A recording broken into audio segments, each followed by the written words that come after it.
My name is Lawrence Schafer, and I am a Senior Chief Electronic Technician.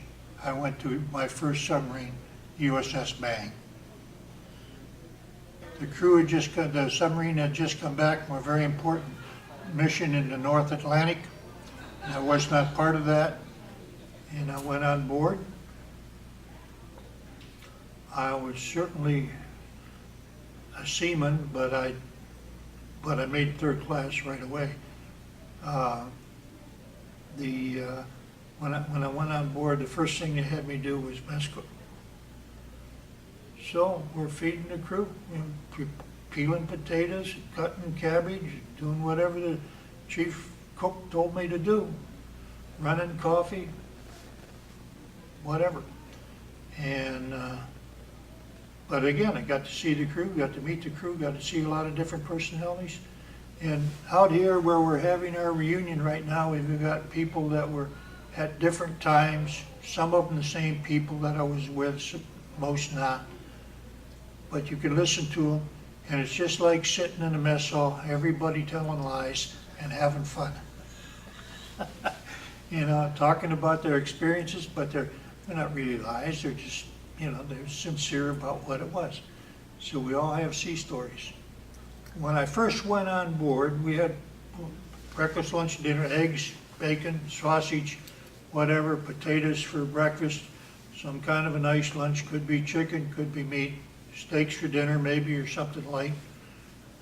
8 o'clock at night, before, after the movie, some other snack, pizza or something.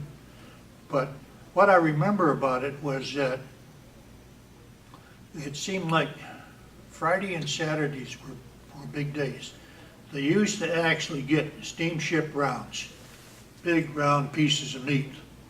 And they put those in the oven and roast them up, and you were slicing it off just like in a buffet line. I said, I never have eaten like this before. Then Saturday would come along. If you were in port, we had lobster in New London. Bring 2 or 3, 4 cases of lobster, and we'd cook them off. And these guys, they'd get a cereal bowl, and they'd grab a lobster off the plate, break off the tail and the claws, throw the rest in the garbage, take the meat off, put the other stuff. They'd end up with 4 or 5 lobsters in a bowl. They'd cover it with butter and a lazy man's lobster. And I said, so this is how it's done, And I've never seen it like that since, but that's what happened. And if you didn't want lobster, you got hot dogs. You had your choice. So I always remember the lobster and hot dogs in a steamboat round. Lots of pork loin. I wasn't as heavy as I am now, but I slept in a forward room in a honeymoon rack, which is way above. I had to climb up there.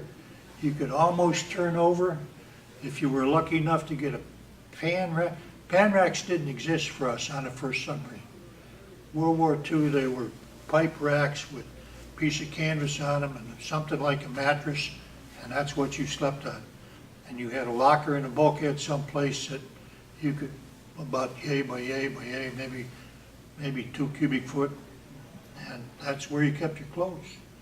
On other submarines, newer submarines, you actually had what we call pan racks that were about that thick, and the mattress was on top, but you could lift it up and the whole thing was a storage area.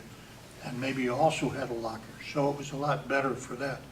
But sleeping was never a problem.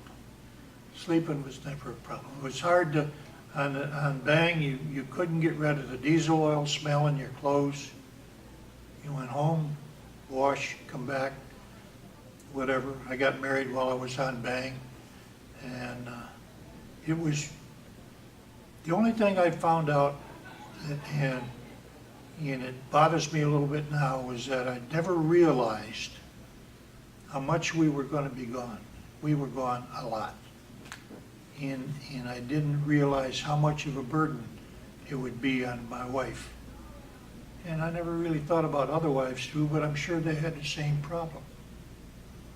But they all bought into it. They really didn't come in your sea bag, But they, I'm with the same one 52 years, so it all works out.